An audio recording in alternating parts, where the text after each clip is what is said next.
Anak ni Congressman Benny Abante na si House Spokesperson Attorney Princess Abante, muling binanatan si Vice President Sara Duterte. Hindi pinalagpas ni Attorney Princess Abante ang tungkol sa paglipad ni Vice President Sara Duterte patungong Australia. Sara all! Ito ang komento ni Attorney Princess Abante hinggil sa biyahe ni Vice President Sara Duterte sa Australia upang makilahok sa Free Duterte Now rally. Sa kanyang press briefing nitong Biyernes, June 20, 2025, iginiit ni Abante na dapat ay para sa taong bayan pa rin daw ang mga lakad ng pangalawang pangulo sa labas ng bansa. Binigyan din ni Abante na dapat para sa taong bayan ang ginugugol na oras sa loob at labas ng isang opisyal ng Pilipinas. Ito'y upang hindi umano masayang ang tiwala at pondo, maging ang mandato na ibinigay ng mga Pilipino. Hindi ko alam if that is an official trouble or a personal trouble. But lagit-lagi, bilang halal na opisyal ng bayan, yung oras mo na ginugugol sa loob at labas ng ating bansa. At ito man ay pang-personal opisyal, dapat para sa taong bayan, hindi sa personal na interes. Saad ni Abante. Hirit pa ni Abante, para hindi nasasayang ang tiwala, ang pondo at binigay na mandato ng Pilipino sa atin. Matatandaang nitong Biyernes nang ihayag ng Office of the Vice President na nasa Australia na raw si VP Sara para sa kanyang personal trip kung saan nakatagda niyang daluhan ang Free Duterte Now rally sa Melbourne na gaganapin sa June 22. Vice President Sara Duterte is currently on a personal trip to Australia and will be attending the Free Duterte Now rally scheduled for June 22, 2025 in Melbourne, saad ng OVP. Inihayag ni Attorney Princess Abante kung mayroong pagkaantalaman sa impeachment trial ni Vice President Sara Duterte, hindi ang Kamara de Representantes ang may kagagawan nito. Pahayag ito ni Abante bilang tugon sa ulat na maaaring maantala ang impeachment trial dahil hindi umano tinanggap ng Kamara ang ipinadalang entry of appearance ng mga abogado ni Duterte. Patuloy pa rin ang malawakang panawagan ng mga taga-suporta ng pamilya Duterte mula pa noong March 12. Magmula nang manatili sa detention center ng ICC sa The Hague, Netherlands, si dating Pangulong Rodrigo Duterte matapos siyang maaresto noong March 11 sa Ninoy Aquino International Airport or NAIA dahil sa kasong against humanity, kaugnay ng kanyang naging madugong kampanya kontra droga. Good afternoon, everyone. Good afternoon to all our friends in the media, and I know that we are now live. Good afternoon to everyone who's watching. Thank God it's Friday, but there's still a lot of work to be done. Kaya hindi ko napapahabain. I will now welcome your questions. Thank you, Spokes. Vivian Julia from ABS-CBN2 for today's first question. Good afternoon, ma'am. The Office of the Ombudsman has ordered Vice President Sara Duterte and other officials to respond to the plunder, technical malversation, bribery, and corruption cases recommended by the House of Representatives over her alleged misuse of confidential funds. Nag-file po ba ng reklamo ang House of Representatives? Kailan po ito? At ano po ang implikasyon nitong kaso sa Ombudsman sa impeachment case ni Vice President? Una-una, we have not received a copy of the said order to file a counter affidavit. Ako personally, I've learned about it through the reports, and I've seen it on social media. What I can confirm to you is that the plenary adopted the report of the Committee on Good Government and Public Accountability on June 10. And then the committee report was furnished to the Ombudsman they received it on June 16. Nita. So it appears that the Ombudsman acted upon the recommendation of the committee. What I know is that the House or the committee itself did not file any complaint, but it appears that the Ombudsman acted upon the recommendation of the committee. Pag ganun po ba ang complainant, House of Representatives and Good Government? Dun sa ano kasi sa heading ng nang nakita ko nakalagay yung committee I still have to read about it and review my limited knowledge of the legal processes, no? Pero I will get back to you on that. On your question on kung ano ang implikasyon nito sa impeachment, hindi ko pa rin yan masasagot. We have to talk with the yung legal and also the panel of prosecutors. But just the same, dapat magtuloy-tuloy pa rin ang impeachment trial. Pero hindi naman po ito mai-consider na forum shopping, kumbaga. Unang-una, hindi ang House ang nag-file ng complaint. So, ang in-initiate lang ng House ay yung impeachment trial through the transmission of the articles of impeachment. The committee report, the action of the Ombudsman was upon the recommendation of a committee report from the House of Representatives. So, we are looking forward pa rin for the impeachment trial to proceed. Ma'am, meron din pong statement si Representative Erwin Tulfo regarding the possibility of refiling the impeachment complaint in the 20th Congress. Parang meron daw po siyang narinig na ganong usap-usapan. Can you confirm po if merong ganun pong plano? Saan kaya niya narinig? Kasi ako nandito din ako. Wala akong naririnig. The House transmitted the articles of impeachment already. We are awaiting for the Senate to act on its duty to proceed with the impeachment trial. That is what we are focusing on. And sa position po ba ng House, kailangan pa ng refiling? Bakit po? Or bakit hindi? Ngayon, ang tinututukan ng House through the prosecution panel is the preparation of the impeachment trial on the articles of impeachment that was already transmitted by the House of Representatives. Thank you po. Thank you, Bibian. Next up is Mela Lismoras from PTV4. Hi, ma'am.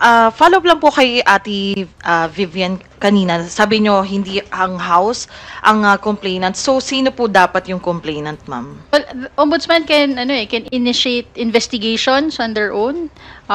So again, it was an initiative of the Ombudsman acting upon the recommendation of the House Committee. So yun ang kaya kong sagutin sa ngayon. Opo. And ma'am, follow-up lang po dun sa video statement nyo kagabi. Sabi nyo, pakiusap lang sa tagapagsalita ng Senado, huwag sanang lituhin ang publiko, huwag gawing dahilan ng isang clerical detail para ipasa ang sisi sa Kamara. Can you just further elaborate po? Mukhang kasing gustong gamitin ng ating spokesperson ng impeachment court na dahilan yung pag-serve ng entry of appearance that was unlabeled, untitled when it was sent here sa House of Representatives. Hindi yun ang pwedeng maging cause ng delay. Again, as I said, the entry of appearance is not a requirement for the impeachment trial to proceed. Ang obligasyon, ang duty ng House of Representatives doon sa proseso ng impeachment trial ay nagampanan na natin. Ang inaantay na lang yung Senado para mag-proceed sa trial. So, yun ang tingin ko na wag natin lituhin yung mga tao na papasa sa Kamara ang dahilan kung bakit wala pa rin tayong nakikitang impeachment trial sa ngayon. Hindi po ang Kamara ang nagpapaantala ng impeachment trial. In fact, handa na at patuloy na naghahanda ang ating prosecution panel para mag-ipresenta ang mga ebidensya doon sa Formidable at mga respetadong abogado po yung nasa defense team so paghandaan na lamang po nila yon at yun ang awayin po nila at wag po yung impeachment court. For the record lang din, ma'am, coming from the House spokesperson, inaaway po ba ng Kamara ang Senado? Wala naman kaming inaaway. Kami lang ay ini-emphasize lang namin kung ano ang naging tungkulin namin at nagawa na namin, inaantay na namin na gawin ng Senado ang kanila namang obligasyon at responsibilidad at tungkulin doon sa saligang batas patungkol sa impeachment proceedings, lalong-lalo na sa pagtuloy ng impeachment trial. Hindi po kami nangaaway. Siguro din, ang ating spokesperson, wag din magsalita bilang parang sa depensa. Do not speak for the defense. Speak for the impeachment court.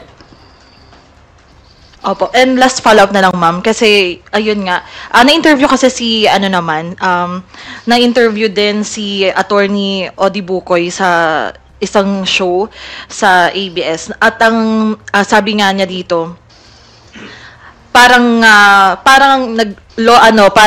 lawyering for VP Sara yung panig nga ng Senado. May sinabi siya, if you will recall, I heard a soundbite from the statement of the Senate spokesperson, Attorney Tongol. Sinabi niya, you know, if I were the Vice President, I will file a motion to dismiss. Why is he hinting? Why is he telegraphing? Hindi po ba? So ano po yung masasabi ng Kamara tungkol dito? At paano kaya to makaka-apekto kung may mga ganitong stand yung Senate Impeachment Court? Paano ito makaka-apekto sa prosekusyon? Siguro ang ating spokesperson ng impeachment court ay ini-echo lang yung, kasi as a spokesperson, you speak for the body that you are representing, no? So baka yun yung naririnig niya mula dun sa nire-represent niya. Kaya nga sinasabi natin, we want to see an impartial, transparent impeachment court na handa tanggapin ang ebidensya, handang pakinggan ang ebidensya at magdesisyon ayon sa ebidensya na kaya nating na ilalahad at ipepresent ng prosecution panel pag tinuloy na nila ang impeachment trial. Okay, thank you po. Thank you, Mela. We will now hear a question from Billy Vegas of Abante Politico. Attorney, magandang hapon po. Attorney, hingi lang po ako ng reaction doon sa sinabi ni Senator Amy Marcos. Sabi po niya, bakit ako na senador ang hinahanapan mo ng aksyon? Yung amo mo dyan nakatira, bakit hindi mo tanungin? Lahat kayo sa akin nakatingin. Sana ako na lang ang nagpresidente. Una, bilang senador, kasama din naman sa tungkulin niya yung pagbalangkas ng budget ng bansa. Galing sa House, papunta sa Senate. Kaya nung kinwestiyon niya yung kung ano yung nangyayari sa pangangalaga ng San Juanico Bridge, sinagot lang natin na alam ko, sigurado ako. Based on records, meron din namang mga pondong nailagay for the maintenance ng San Juanico Bridge since 2018, mismo advocated by the congressman, the representative of the 1st District of Leyte, para nga mismo dun sa San Juanico Bridge na yon. Ngayon, kung tatanungin niya kung ano yung nangyayari, dapat lang tanungin din bilang senador, ano din ang nagawa niya para sa San Juanico Bridge. Total, hindi pwedeng tanong lang ng tanong eh. Kailangan nagtatrabaho. Lalong-lalo na, malapit din naman sa puso niya ang San Juanico Bridge, ang Leyte. So, instead na maghanap ng ituturo para sisihin, dapat nagtutulungan. Both from the House at sa Senado. According to records in 2018, nagkaroon ng pondo para sa San Juanico Bridge of 27 million. Noong 2019, 22 million. 2021, 105 million. 2022, 90 million. 2023, 150 million. 2026 ay may proposal pa lang na madadagdagan yung pondo to 400 million para nga sa pangangalaga. Ito ay initiative ng House of Representatives. Gusto din natin malaman, ano din ang initiative ng Senado? Total, gusto nila malaman kung ano ang nangyayari, nasa posisyon sila para gumawa ng solusyon, hindi maghanap ng sisi. Thank you po. Thank you, Billy. Lines Capanti from GMA Online is now recognized.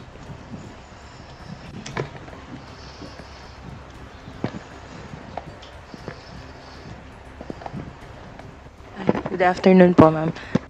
Yung balikan ko lang po yung sa ombudsman.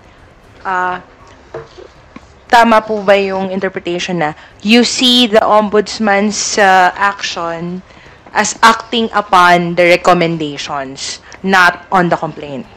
It is stated, I read it dun sa reports that it is stated in the order to file a counter affidavit that it was acting on the recommendation of the committee on Good Government and Public Accountability.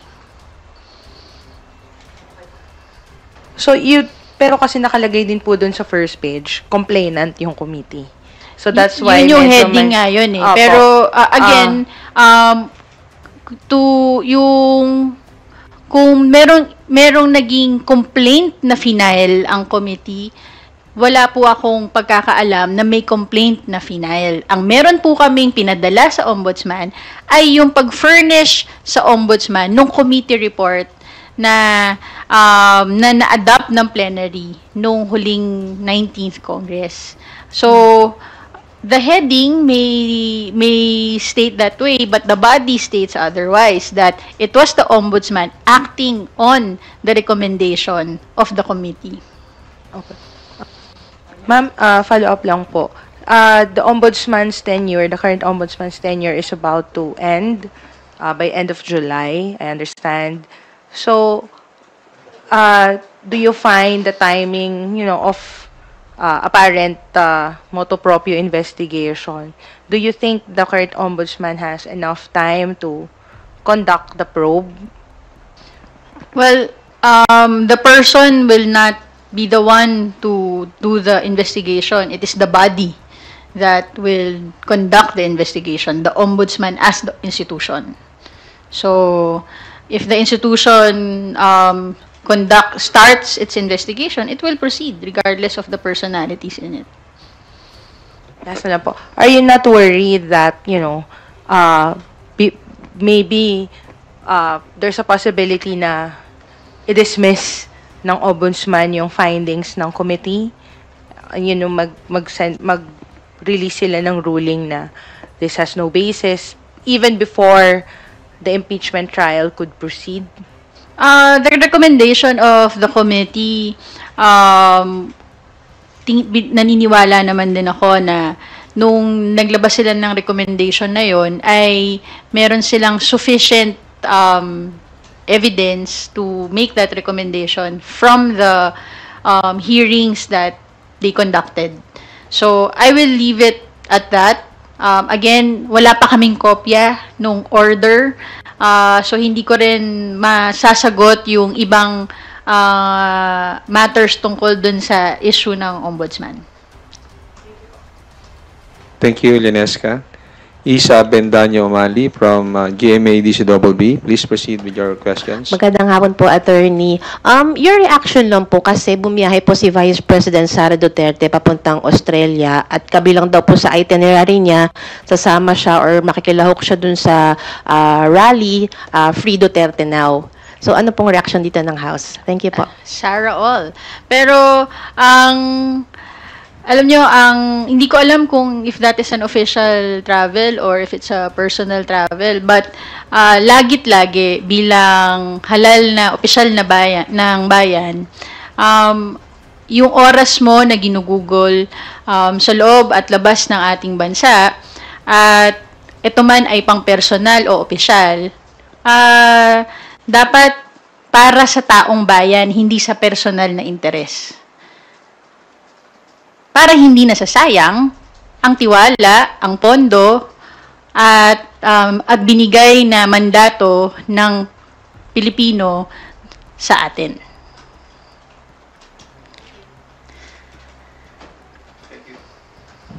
Thank you, Isa. Marian Enriquez from TV5. Good afternoon, ma'am.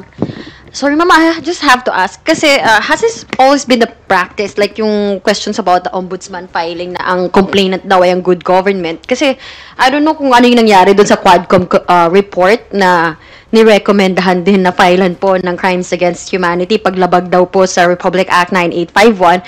Sina former President Rodrigo Duterte, De La Rosa. I don't know. Paano po ba yun, Ma'am?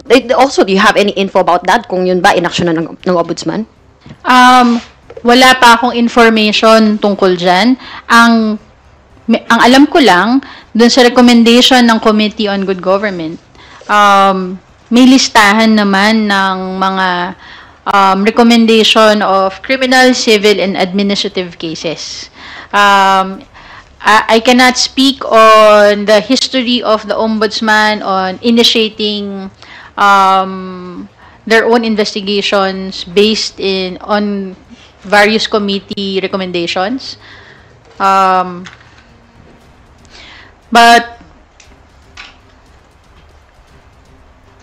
we will tatandaan natin, hindi lang ang ombudsman ang na-furnish ng committee reports. All other agencies, katulad ng Department of Justice, I think DBM was also furnished. So, different agencies may initiate their own investigations on the matter based on the recommendations of a particular committee. Thank you. Ma'am, would like to ask, though ilang beses na rin to naging topic at paulit-ulit na, kasi meron din ulit statement si Majority Floor Leader Senator Francis Tolentino na sinasabi niya raw po yung impeachment complaint, itong impeachment case against Vice President Sara Duterte, it dies, lapses, terminates with the lifespan of the 19th Congress. Forthwith is the command to the 19th Congress daw. Sabi niya, show me a constitutional instruction giving them the mandate to continue, show me where we can find the words carry over. What can you say about this, ma'am?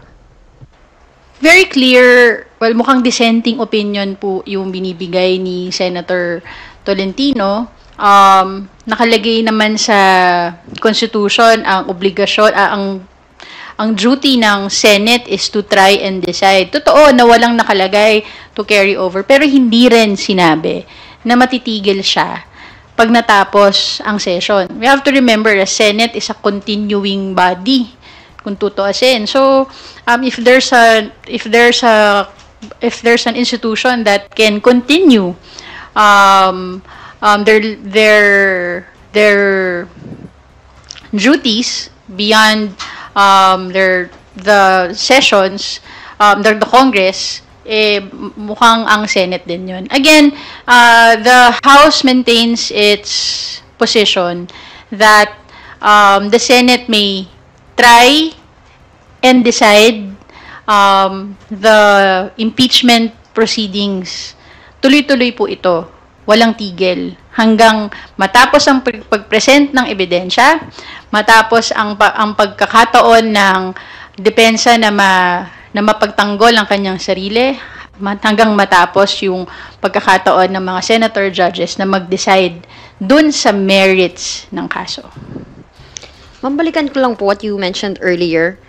You said, do not speak for the defense, speak for the impeachment court. I think this was regarding to spokes tungkol ng impeachment court.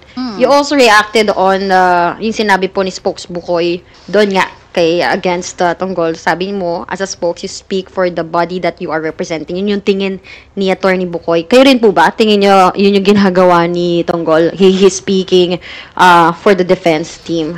Well, yun yung lumalabas dun sa pag-question niya eh. In fact, yung I think nabanggit din to ni Attorney Bukoy, yung hindi pagtanggap ng House dun sa dokumento na walang kahit na anong nakalagay na label, wala naman kaming narinig mula sa defense team. Ang sumita ay ang spokesperson. So, hindi naman, in normal courts, hindi naman i-call ng court pag hindi tinanggap ng isang party yung entry of appearance. So, again, wag ipasa sa camera yung paninisi na lalong-lalo na for an entry of appearance, yung hindi pagtuloy. Kasi yun yung ini-insinuate niya na dahil hindi natanggap ng House, nadadagdagan yung pagkaantala. Hindi naman din yun. Alam naman natin na hindi yun dahilan. Thank you, ma'am. Thank you, Marian. Rose from UNTV. Good afternoon po, Attorney. Doon pa rin po sa directive ng Ombudsman. Nabanggit niyo po kanina na hindi po ang House ang complainant, pero bilang tumugon po yung Ombudsman sa recommendation ng House, Good Government and Public Accountability, your reaction, kasi June 10 na ipasa, yun pong pag-approve ng plenary, June 17, na-receive ng Ombudsman yung committee report, and after 3 days, they acted upon it. Well, the Ombudsman should perform its duty, so we will see what will happen sa ginagawa nilang investigation. Tama rin po na doon po sa recommendation ng House po, nakalagay po yung various complaints na nire-recommend yung ma-file against the Vice President and her staff. Tama po ba? Ano nga po yung charges na yun? Basahin ko nasa yung recommendations nasa paragraph 10, subparagraphs A to H. Again, this is not just for the Ombudsman to initiate. We furnished all other agencies, so kung sino yung mas appropriate agency to conduct their investigations. Ito sila. Letter A, technical malversation under Article 220 of the Revised Penal Code against Vice President Sara Duterte, SDOs Ms. Acosta and Mr. Fajarda in relation to Article 217 on the presumption of malversation for having used confidential funds for purposes other than for confidential activities. Paragraph B, falsification under Article 171 of the Revised Penal Code for making it appear that funds were disbursed to actual individuals where acknowledgement receipts were questionable, ink, penmanship, and existence of the recipients. Letter C, Paragraph C, use of falsified documents under Article 172 of the Revised Penal Code, evident in the use of the falsified acknowledgement receipts. Paragraph D, perjury under Article 183 of the Revised Penal Code against Vice President Sara Duterte and Ms. Acosta as the notarized certification contained a statement that the funds were used for necessary and legal purposes in relation to the agency's confidential activities as signed by the head of agency and special dispersing officers. Bribery under Article 210 and 211 of the Revised Penal Code against Vice President Sara Duterte and Attorney Fajarda being the individuals who offered the white envelopes containing money other than salaries to employees of the Department of Education. Corruption of public officers under Article 212 of the Revised Penal Code against DepEd employees involved in the illegal disbursement and improper liquidation of subject confidential funds. Paragraph G, plunder under Republic Act 7080 against Vice President Duterte, DepEd officials, Mr. Fajarda, Attorney Fajarda, Major General Mempin, Lieutenant Colonel Nolasco, Colonel Lachica, Yusek Sevilla, and OVP officials, Attorney Lopez, Mr. Ortonio, Ms. Acosta, Colonel Lachica, and John Doe for amassing at least 50 million pesos in public funds, while the confidential funds misused amounts to 612.5 million. And the wheel of conspiracy in Arroyo versus People has been established during the committee hearings. And finally, subparagraph H, betrayal of public trust and culpable violation of the Constitution. Yeah. Ma'am, is it correct to say na yung mga evidence na nakalap ng good government with regards to this charges, same din po yung attachment ng House Prosecution Panel sa impeachment trial? I cannot answer that. I do not know I have no personal knowledge on the pieces of evidence that will be presented in the impeachment trial. But are you looking forward to na mapapanagot si VP Sara and yung mga sangkot dun sa misuse, alleged misuse ng confidential funds, hindi man sa impeachment court, pero sa hukuman? Dapat ang mga public officials na may misuse of public funds ay mapanagot.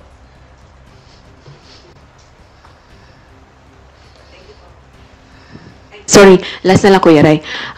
Baka po meron po kayong any updates kasi although iba yung tagapagsalitang House Prosecution Panel, pero nagpulong po sila yesterday po ba, if I'm not mistaken? Ano po any yun? updates ng House Prosecution Panel po? Ano po yun? Kung meron pong any significant updates sa mga napagkasunduan ng House Prosecution Panel sa susunod nilang hakbang kasi I believe according po kay Attorney Bukoy ay wini-weigh pa po nila yung kanila pong susunod na hakbang with regards dun po sa mga kautusan ng Senate Impeachment Court. Again, hindi ako makakasagot regarding sa mga detalye tungkol sa impeachment trial. Mas alam po yan ni Attorney Bukoy.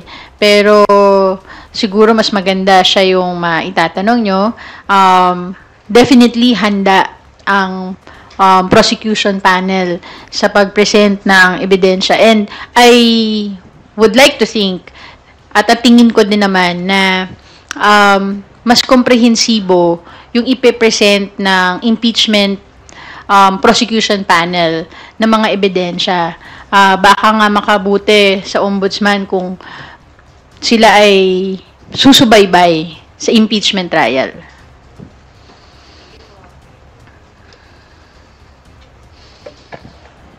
Thank you, Rose. Are there any further questions? Okay. Big Sumintak from Net25. Attorney, clarification lang. Kasi according to the report, the Ombudsman acted upon doon sa committee report ng House Committee on Good Government. And the House is not the direct complainant. So is it safe to say that the House of Representatives, based on the approved committee report in the plenary, is the indirect complainant on that matter? I cannot answer that at the moment. I want to study further yung mga ang ibig sabihin nung nilabas ng ombudsman. Ang kaya ko lang sabihin yung mga factual na information na meron ako. Thank you, Vic. If there are no, okay, Lines Capante again from GMA Online. Promise yan, Sorry. Kasi po, don't you find it suspicious that the ombudsman will identify the House as a complainant when it could have easily said that acting upon on the recommendations, we are doing this motu proprio investigation. Why did it have to identify the House as a complainant in this case? Bakit nga, 'di ba? Pero again, ang sasagutin ko lang sa inyo yung factual na meron ako. Ang mga tanong na yan, tatanungin ko din. Pero ano ba? May issue ba kung ang House of Representatives ang complainant? For the record. Sa ngayon,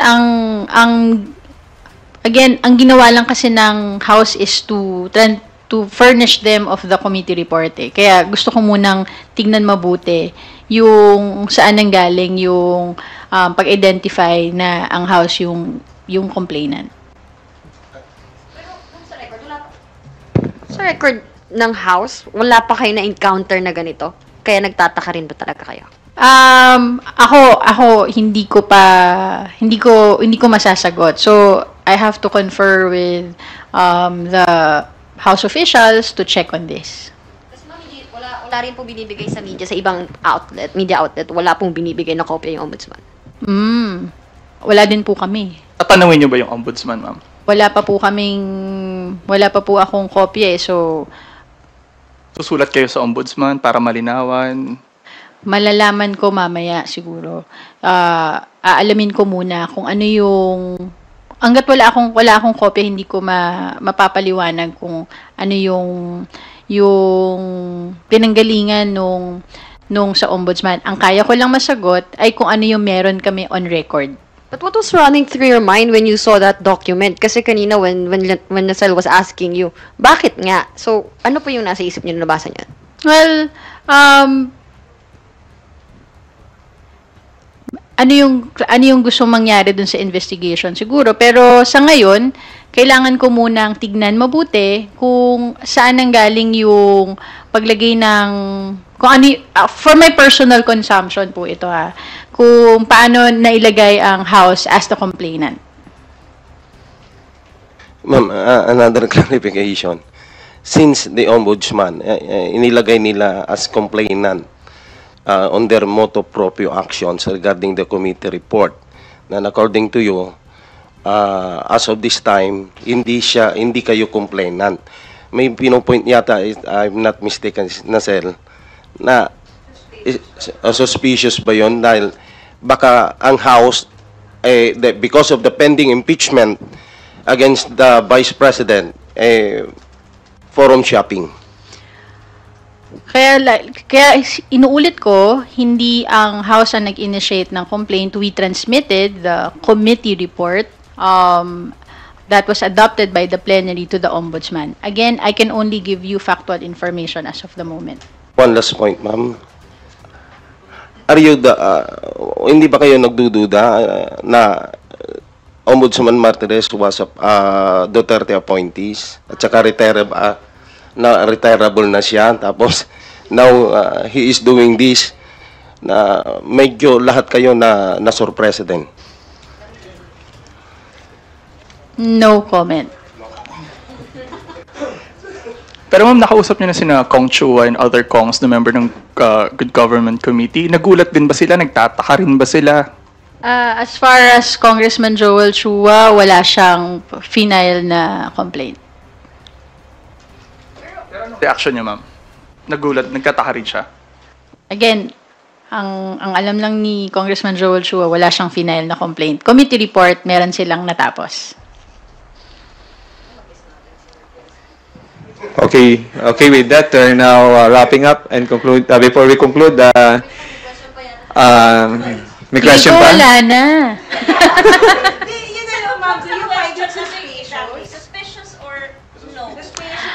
No comment on that at the moment.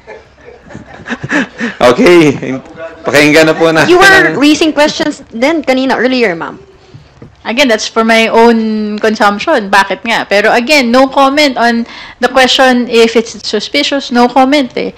I can only answer factual information at the moment. Okay. Meron pa? Next week Happy daw. Friday.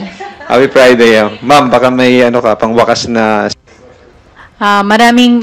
Sa media briefing ngayon, madaming nasagot pero mukhang mas maraming tanong. We are looking forward to next week. I hope we can have more answers by then. Thank you very much and have a good weekend, everyone. Mag-subscribe at i-click ang notification bell para sa mga susunod na video updates. Maraming salamat po.